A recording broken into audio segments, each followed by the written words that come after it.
Please ভিডিওটা কেউ টান দেবেন না, একটা মিনিট একটু মন দিয়ে কথাটা শুনুন।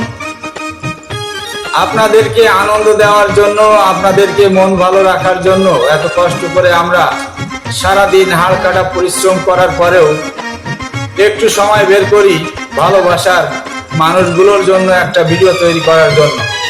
অথচ আপনারা এত কৃপণ, একটা লাইক দিতে চান না, একটা কমেন্ট করতে চান না, একটা রিপোস্ট করতে চান না, কপি লিঙ্ক করতে চান না। আমরা কত কষ্ট করে যে একটা ভিডিও বানাই আপনাদের জন্য, সেটা যদি আপনারা একবার দেখতেন তাহলে প্রত্যেকটা ভিডিও আপনারা ফুল সাপোর্ট করতেন। প্লিজ ভাই, একটু আমাদেরকে সাপোর্ট করবেন। আপনাদের ভালোবাসায় আমাদের বড় সম্পদ। সবাইকে জানাচ্ছি আমার ফেসবুক পেজ এবং YouTube channel, Facebook ID, Instagram এবং টিকটকের পক্ষ থেকে শুভেচ্ছা ও অভিনন্দন। অবশ্যই একটু পাশে থাকবেন, প্লিজ একটু সাপোর্ট করবেন। সবাই ভালো থাকেন, আল্লাহ হাফেজ।